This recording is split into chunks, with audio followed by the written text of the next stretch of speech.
بسم اللہ الرحمن الرحیم اجمعین اما بعد فاعوذ باللہ من الشیطان الرجیم بسم اللہ الرحمن الرحیم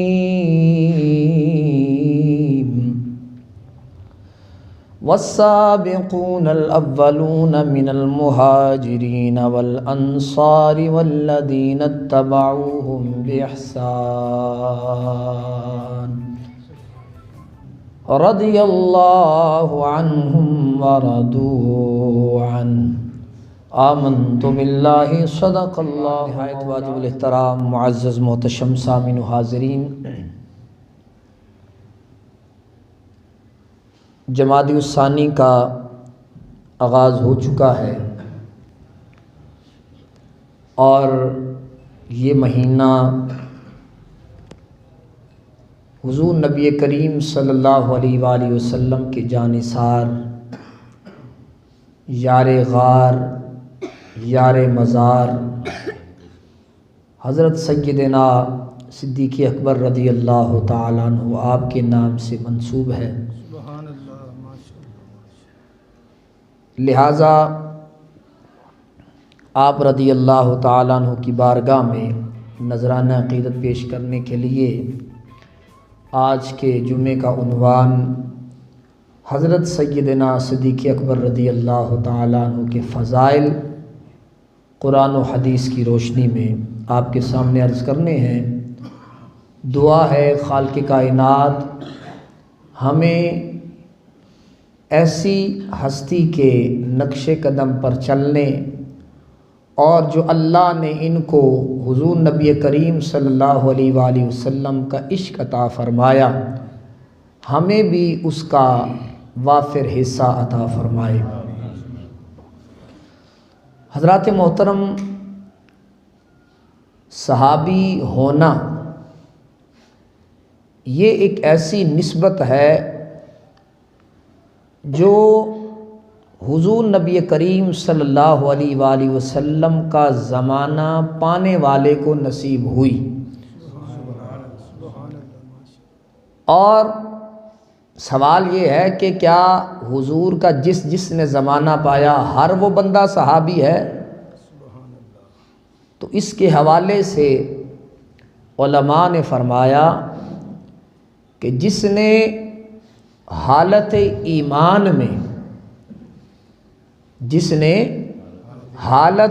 ایمان میں حضور نبی کریم صلی اللہ علیہ وآلہ وسلم کی زیارت کی، آپ صلی اللہ علیہ وآلہ وسلم کا دیدار پایا، اور پھر اسی حالت میں یعنی ایمان والی حالت میں دنیا سے رخصت ہو گیا، ایسے خوش نصیب شخص کو حضور کا صحابی کہا جاتا ہے۔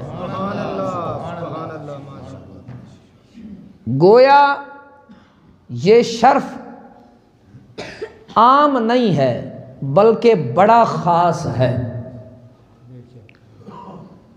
یہ شرف عام نہیں ہے بلکہ بڑا خاص ہے۔ قیامت تک غوث، کتب، ابدال، قلندر پیدا ہوتے رہیں گے لیکن صحابی کوئی نہیں پیدا ہوگا۔ تو اس لیے یہ اللہ کا خاص کرم ہے ان لوگوں پر کہ جنہیں اللہ نے حضور کا زمانہ بھی عطا فرمایا اور ایمان بھی عطا فرمایا۔ سبحان اللہ، سبحان اللہ، ماشاءاللہ۔ غور کرنے کی بات یہ ہے کہ لوگ ترستے ہیں نبی صلی اللہ علیہ وآلہ وسلم کے دیدار کے لیے، جو ایمان والے ہیں، جو اپنے آپ کو کہتے ہیں جی میں حضور کا عاشق ہوں، اور عاشق تڑپتا ہے محبوب کے دیدار کے لیے۔ خواب میں دیدار ہو جائے تو زبان سے یہی کلمات نکلتے ہیں کہ مکھ چندر بدر شاہ ثانی۔ سبحان اللہ، ماشاءاللہ، ماشاءاللہ۔ مکھ چندر بدر شاشانی ہے، متھے چمک دی لاٹ نورانی ہے۔ یعنی شعر بھی کہا جا رہا ہے اور سامنے حضور کا چہرہ بھی رکھ کے لکھا جا رہا ہے۔ مکھ چندر بدر شاشانی ہے، متھے چمک دی لاٹ نورانی ہے، کالی زلف تے اکھ مستانی ہے، مخمور اکھی ہیں مد بھریاں۔ سبحان اللہ، سبحان اللہ، ماشاءاللہ۔ اور پھر اپنے آپ سے وہ کہہ رہے ہیں کہ اس صورت نو میں جان آکھاں، سبحان اللہ، اس صورت نو میں جان آکھاں، جان آکھاں کے جانے جہان آکھاں۔ سبحان اللہ، یعنی لفظ ایسے ہیں کہ جیسے موتیوں کی لڑی ہے۔ سبحان اللہ، اس صورت نو میں جان آکھاں، جان آکھاں کے جانے جہان آکھاں، سچ آکھاں تے رب دی میں شان آکھاں، سبحان اللہ، سچ آکھاں تے رب دی میں شان آکھاں، جس شان تو شانہ سب بڑیاں۔ یعنی خدا کی قسم لفظ ایسے ہیں جیسے کوثر و تسنیم میں دھو دھو کے اعلیٰ حضرت پیر میر علی شاہ صاحب لے کر آئے ہیں۔ سبحان اللہ، ما جمالہ کا، اللہ بڑا پاک ہے، تسی کنے سونے ہو۔ سبحان اللہ، ما حسنہ کا، تسی کنے حسین ہو۔ ما اکمالہ کا، تسی کنے کامل ہو۔ کتھے مہر علی، کتھے تیری ثنا، گستاخ اکھیاں کتھے جا لڑیاں۔ سبحان اللہ، سبحان اللہ، ماشاءاللہ۔ تو جنہیں دیدار نصیب ہوا ان کی کیفیت یہ رہی کہ جب سنتیں رہ گئی نا اور فرض ادا کر لیے، تھوڑی دیر کے لیے آنکھ لگی، نبی کا دیدار ہو گیا۔ سبحان اللہ، کہا مہر علی ہماری سنتیں ہی چھوڑ دی ہیں۔ مہر علی شاہ اپنی کیفیت میں ہے، بار بار اب آنکھ لگا رہا ہے کہ کہیں پھر سے ان کا دیدار ہو جائے، قسمت ایک دفعہ پھر چمک اٹھے۔ سبحان اللہ، سبحان اللہ۔ کسی نے کہا مہر علی اب ایک دفعہ جو دیدار ہونا تھا وہ ہو گیا، یہ ان تمام عبادتوں کا اجر ہے جو اللہ نے تجھے حضور کے دیدار کے صدقے میں عطا فرمایا ہے۔ لہذا اب پھر سے کمر کس لے، حضور کے عشق میں اپنے آپ کو مزید سرشار کر، وہ دن دور نہیں ہوگا کہ پھر اللہ کرم فرمائے گا، اپنے حبیب کا دیدار عطا فرمائے گا۔ سبحان اللہ، سبحان اللہ، ماشاءاللہ، ماشاءاللہ۔ تو کسی نے کہا تھا کہ اس عاشق دے باغ سولڑے نے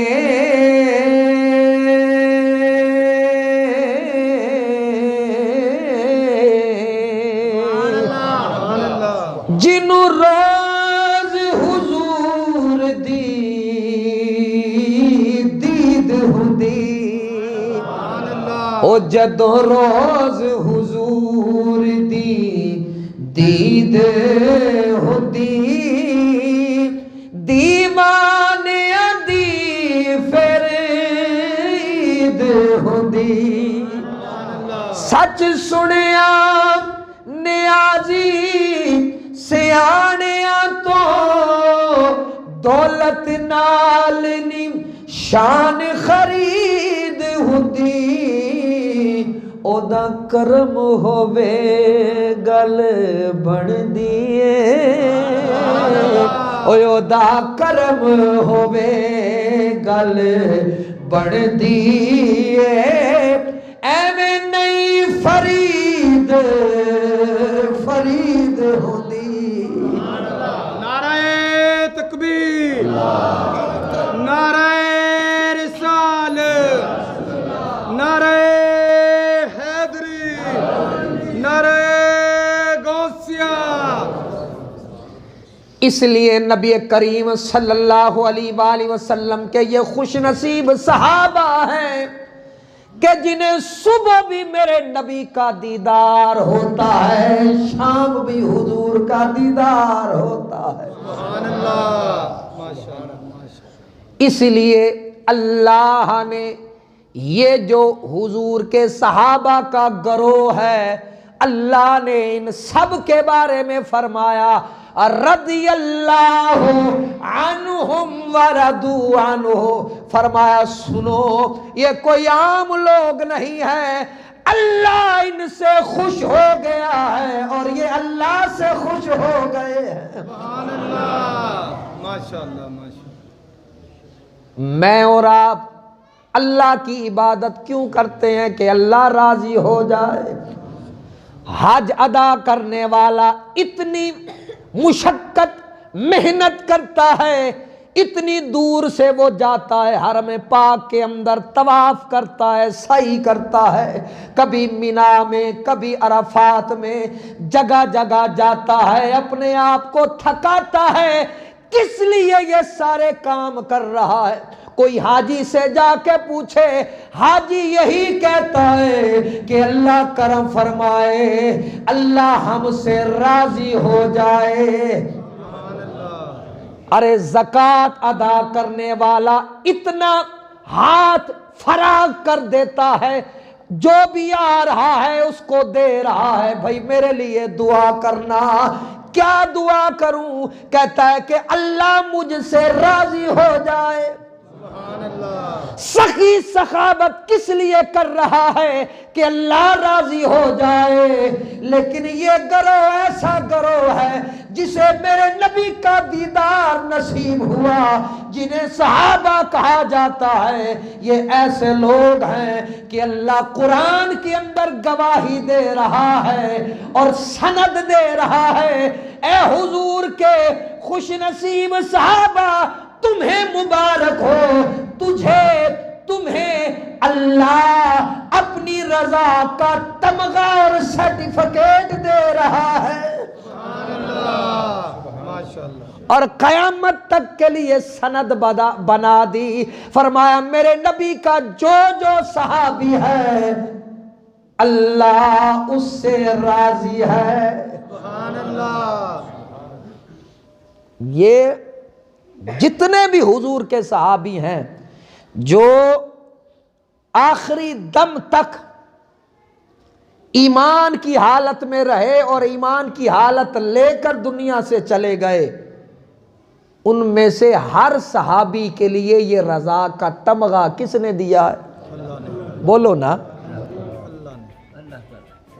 پھر آج کی صدی کے اندر کوئی اٹھ کر کہے، ہیں جی وہ کہتے ہیں نا کہ چھٹا کی علم نہیں اور حضور کے صحابہ پہ باتیں،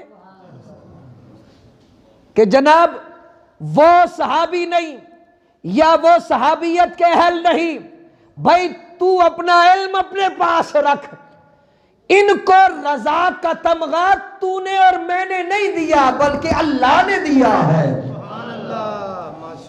اور یہ رضا والا تمغہ نہ تو چھین سکتا ہے نہ میں چھین سکتا ہوں، بھائی جب اللہ عزتیں دے، سبحان اللہ، وَتُعِزُّ مَن تَشَاءُ وَتُذِلُّ مَن تَشَاءُ بِيَدِكَ الْخَيْرُ،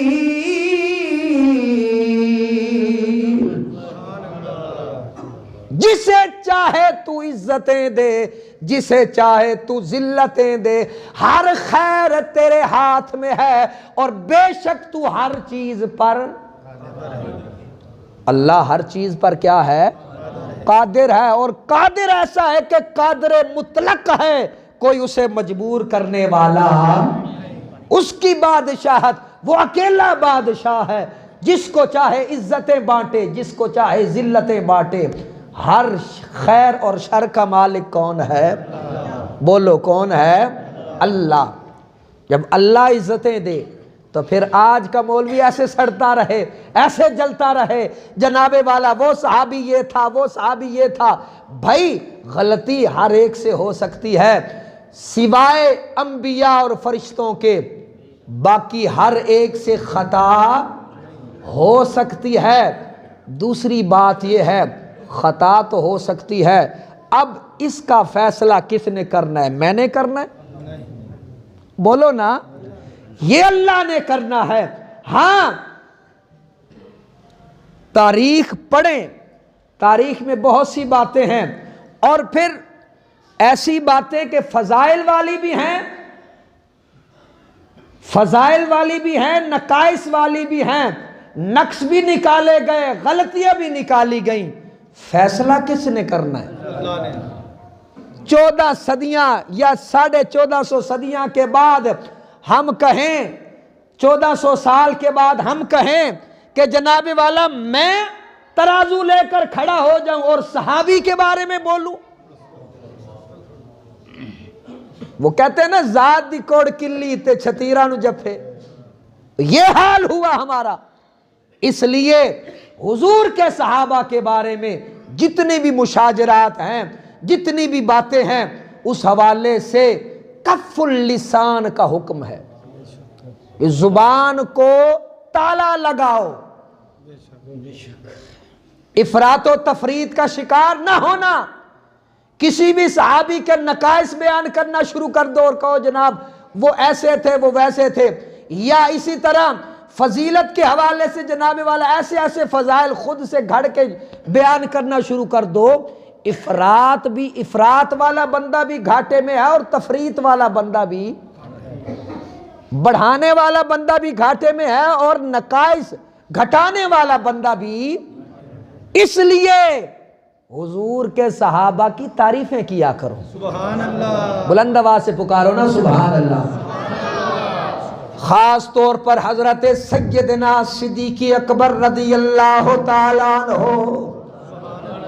وہ حضور کے صحابی جنہیں وہ اللہ نے فضیلتیں عطا فرمائیں کہ کسی اور کے حصے میں وہ فضیلتیں نہیں آئیں۔ میرے نبی کریم صلی اللہ علیہ وآلہ وسلم نے فرمایا انتا عتیق اللہ من النار،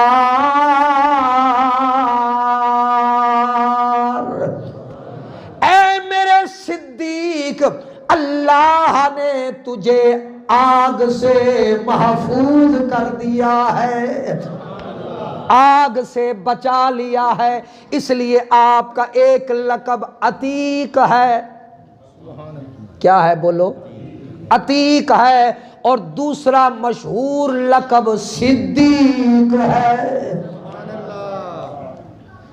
حضور نبی کریم صلی اللہ علیہ وآلہ وسلم جب معراج کر کے آئے، حضور نے بہت سے لوگوں کو بتایا کہ اللہ نے کرم فرمایا، مجھے اپنی جانب بلایا، میں حرم پاک میں پہلے گیا، اللہ اکبر، وہاں سے بیت المقدس، اور بیت المقدس سے پھر آسمانوں کی سیر کر کے، نہ صرف آسمانوں کی سیر کی بلکہ جنت اور دوزخ کا مشاہدہ بھی کیا، پھر اللہ نے کرم فرمایا، مجھے اپنا دیدار عطا فرمایا۔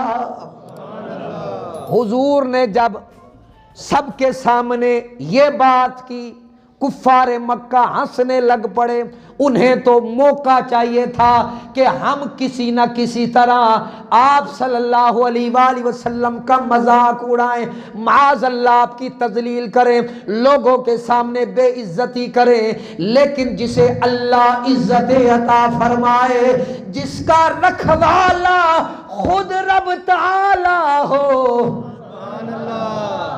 پھر نہ کوئی اس کی عزت میں کمی لا سکتا ہے، نہ اس کی بے عزتی کر سکتا ہے، اس لیے کہ اللہ فرماتا ہے واللہ یعصمک من الناس،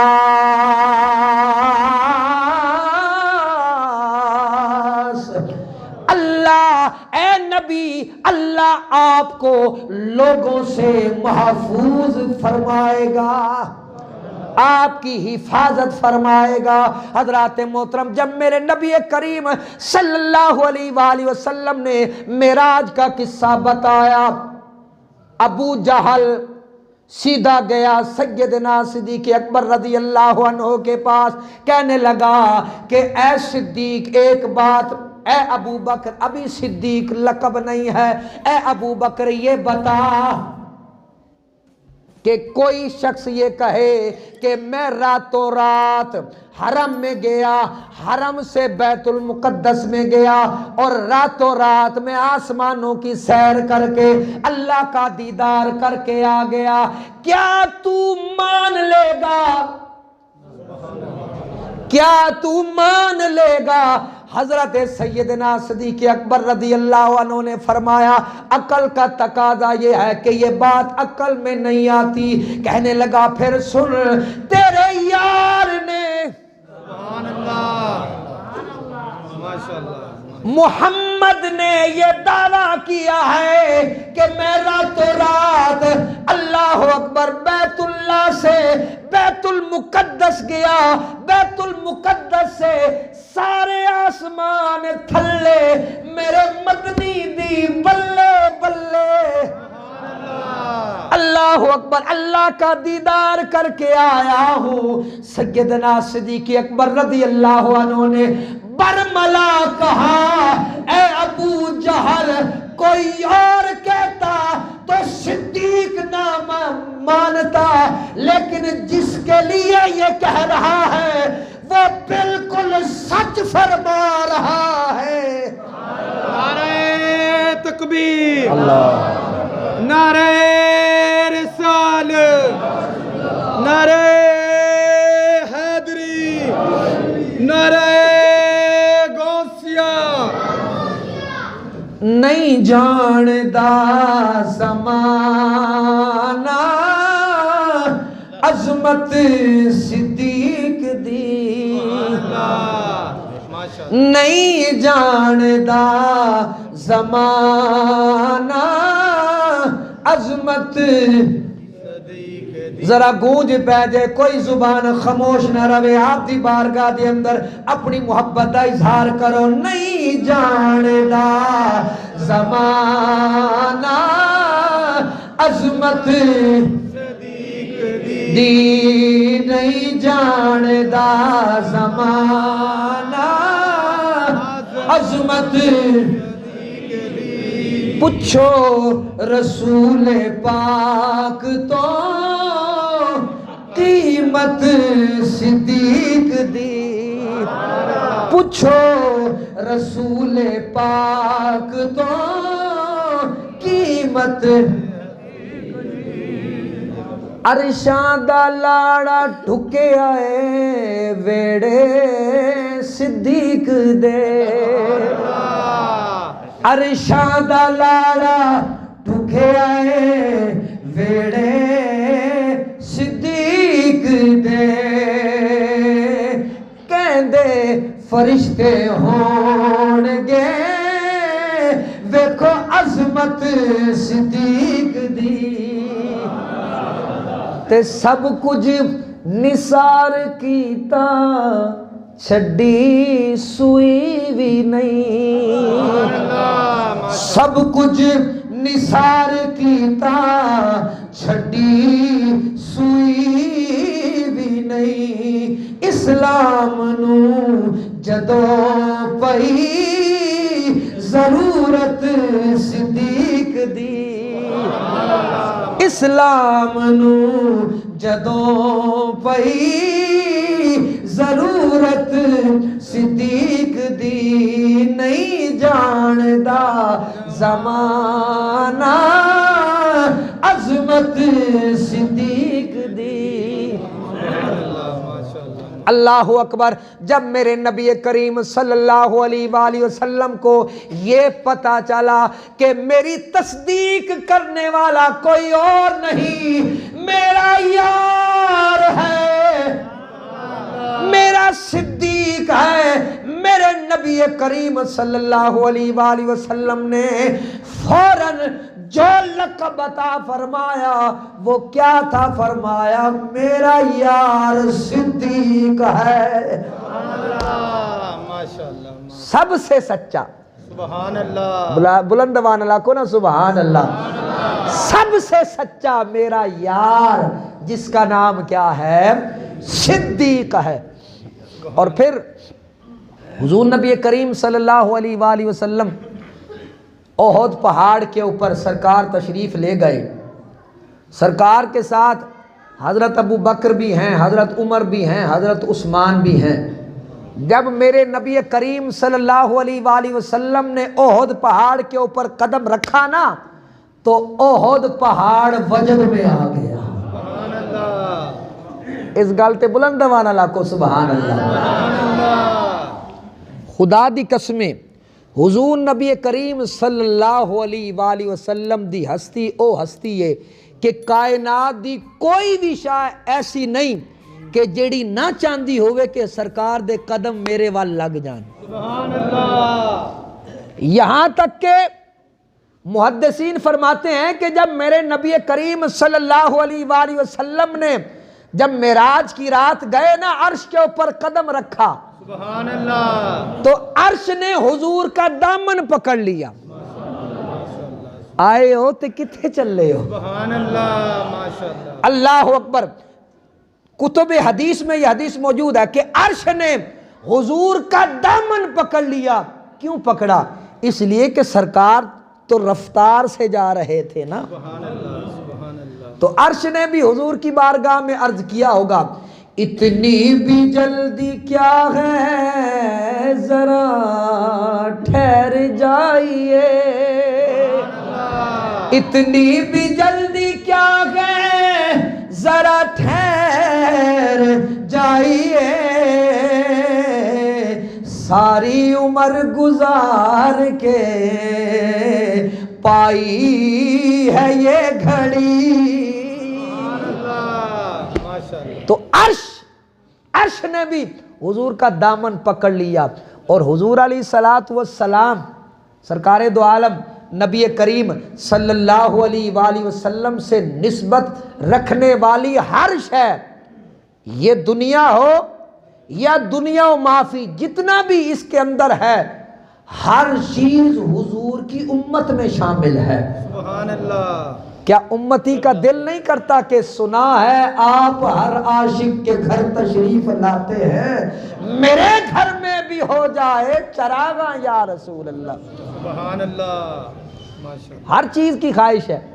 اور پھر حضور علیہ الصلوۃ والسلام نے جب قدم رکھا نا احد پہاڑ کے اوپر، تو احد پہاڑ بھی تو حضور کی امت میں شامل ہے نا۔ حضور علیہ الصلوۃ والسلام نے جب قدم ٹکایا احد پہاڑ وجد میں آیا۔ میرے نبی کریم صلی اللہ علیہ وآلہ وسلم نے مزید مہربانی فرمائی، سرکار نے اپنی ایڑی مبارک دبائی، دبا کے فرمایا اسکن یا احد، اے احد ٹھہر جا، سبحان اللہ، اے احد سکون کر، سبحان اللہ، اے احد ہوش کر، فَإِنَّمَا عَلَيْكَ نَبِيٌّ وَصِدِّيقٌ وَشَهِيدًا۔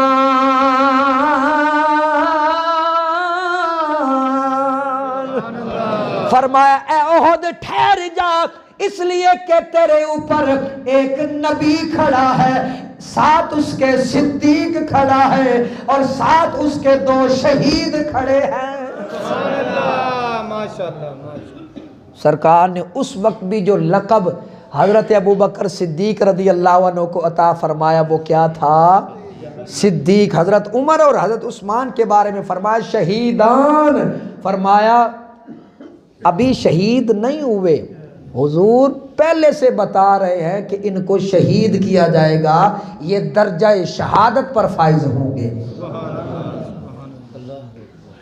تو اس لیے حضرت سیدنا صدیق اکبر امام محمد باقر رضی اللہ تعالیٰ عنہ، آپ سے کسی نے مسئلہ پوچھا، کہنے لگا جی حضور یہ بتائیں کہ یہ جو تلوار ہے نا تلوار، کیا اس کو چاندی کا دستہ لگوایا جا سکتا ہے؟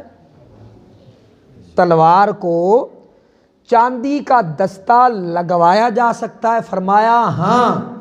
دلیل کیا دی؟ فرمایا اس لیے کہ حضرت ابو بکر صدیق رضی اللہ عنہ آپ کی تلوار کا جو دستہ تھا نا وہ چاندی کا تھا۔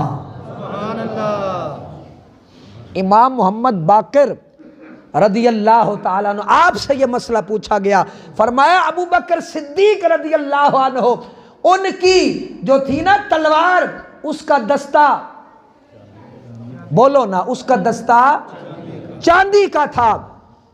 سوال کرنے والے نے پھر سوال کیا، کہا آپ بھی انہیں صدیق کہتے ہیں؟ سبحان اللہ۔ بغض تھا نا، بغض تھا۔ فرمایا، کہنے لگا کہ آپ بھی انہیں صدیق کہتے ہیں؟ فرمایا نعم نعم نعم، ہاں وہ صدیق ہیں، وہ صدیق ہیں، وہ صدیق ہیں۔ سبحان اللہ۔ اور پھر فرمایا کہ جو انہیں صدیق نہیں مانتا تو اللہ تعالی فلا صدق اللہ قولہ فی الدنیا والآخرہ، اللہ اس کی بات کو تکذیب کرتا ہے، سچا نہیں کہتا، نہ دنیا میں سچا کہتا ہے نہ آخرت میں سچا کہتا ہے، وہ جھوٹا ہے، اس کی بات کی کوئی اوقات نہیں جو سیدنا صدیق اکبر کو سچا نہیں کہتا۔ اب بتائیے، حضرت سیدنا علی المرتضی رضی اللہ تعالی عنہ آپ بھی حضرت سیدنا صدیق اکبر رضی اللہ عنہ کو جس لقب سے یاد کیا کرتے تھے، وہ لقب کیا تھا؟ بولو بولو، وہ لقب کیا تھا؟ صدیق۔ بولیے، وہ کیا تھا؟ صدیق۔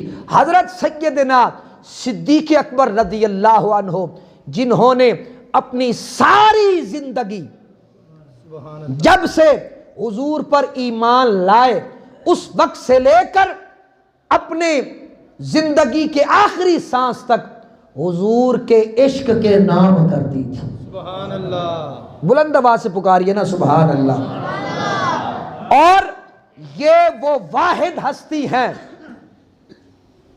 یہ وہ واحد ہستی ہیں کہ جنہیں اللہ نے بھی اپنے قرآن کے اندر سچا کہا ہے۔ سبحان اللہ۔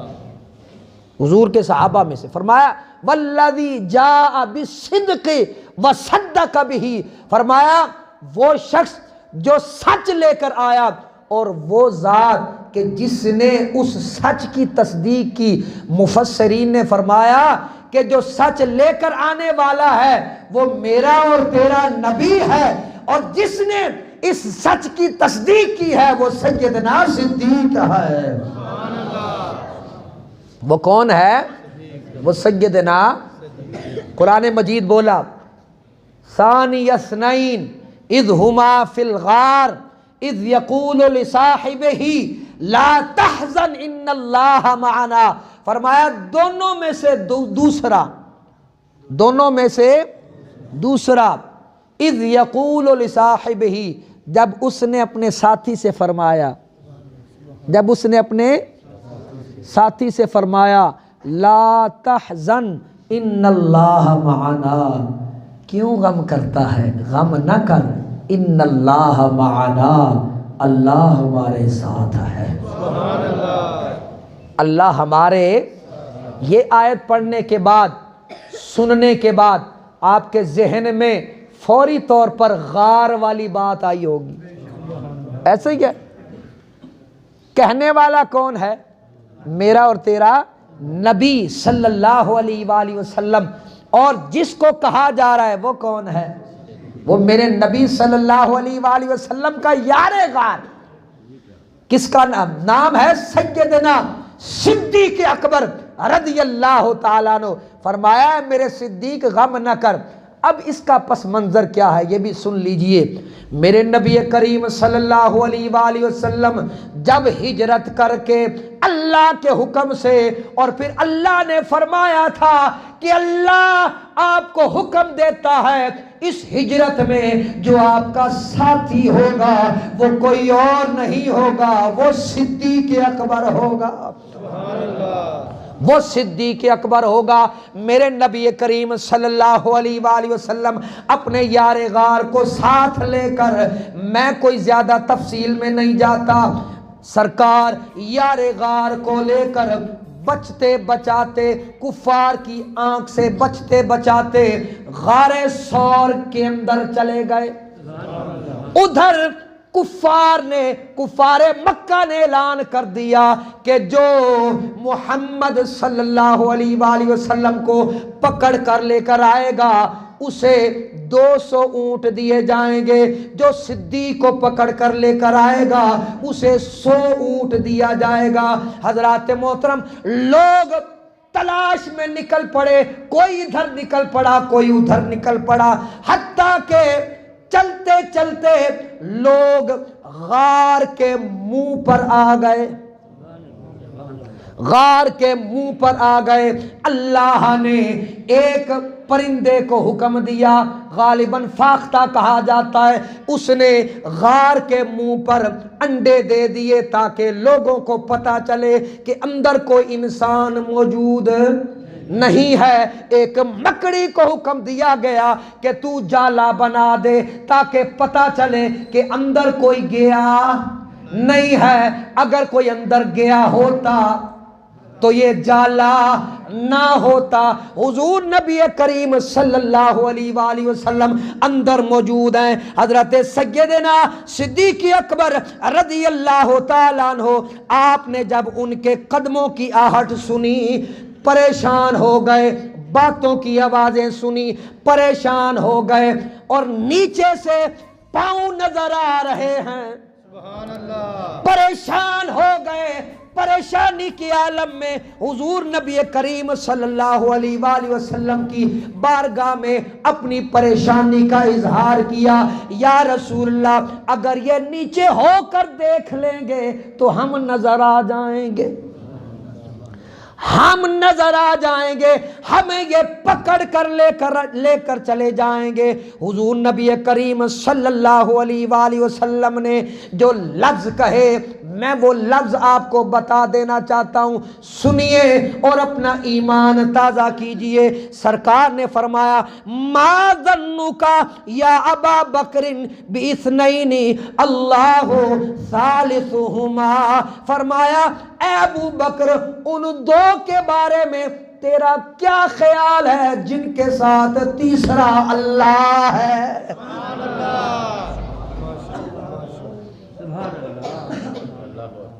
کس نے فرمایا؟ بولو نا، ہمارے آقا صلی اللہ علیہ وآلہ وسلم نے فرمایا گھبراتا کیوں ہے، یہی وہ دو ہیں جن کے ساتھ تیسرا کون ہے؟ بولو بلند آواز سے، تیسرا کون ہے؟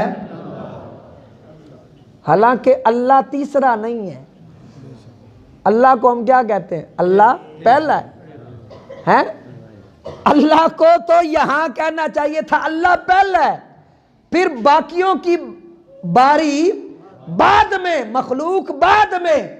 یہاں پر میرے نبی کریم صلی اللہ علیہ وآلہ وسلم نے حضرت سیدنا صدیق اکبر کا مقام اور عظمت بیان کی، فرمایا تیسرا اللہ ہے۔ تو تیسرا جب اللہ ہوا تو اس کے ساتھ دوسرا کون ہوا؟ نہیں، اللہ کے ساتھ کون ہے؟ ظاہر ہے جب ہم اللہ لکھتے ہیں تو ساتھ کس کا نام لکھتے ہیں؟ محمد صلی اللہ علیہ وآلہ وسلم۔ بڑی قابل توجہ بات اس آیت کے اندر، اور یہ حدیث جو ہے میں نے آپ کے سامنے عرض کی ہے، اس حدیث میں حضرت سیدنا صدیق اکبر رضی اللہ تعالیٰ عنہ کی فضیلت تمام صحابہ کرام پر واضح ہو رہی ہے۔ فرمایا جب تیسرا ہمارے ساتھ اللہ ہے، دوسرا نبی ہے، پہلا کون ہوا؟ بلند آواز بول سبحان اللہ۔ محدثین فرماتے ہیں یہاں پر پہلا غار میں داخل ہونے کے اعتبار سے ہے، پہلے سیدنا صدیق اکبر داخل ہوئے، پھر میرا اور تیرا نبی صلی اللہ علیہ وآلہ وسلم داخل ہوئے۔ جب دونوں غار کے اندر تھے ان کے ساتھ تیسرا کون تھا؟ اللہ اکبر۔ نہیں جاندا زمانہ عظمت صدیق دی، نہیں جاندا زمانہ عظمت صدیق دی پوچھو رسول پاک تو او قیمت صدیق دی۔ اللہ نے وہ درجے وہ مقام عطا فرمایا حضور کی نسبت کے صدقے کہ کسی اور صحابی کے حصے میں یہ مقام اور مرتبہ نہیں آیا۔ اس لیے اہل سنت و جماعت یہ بات ہمارے عقائد کے اندر یہ چیز شامل ہے کہ افضل البشر بعد الانبیاء، اللہ کے نبیوں کے بعد اگر اس روئے زمین پر کوئی افضل ہے تو وہ کوئی اور نہیں ہے، یار غار مصطفیٰ ہے۔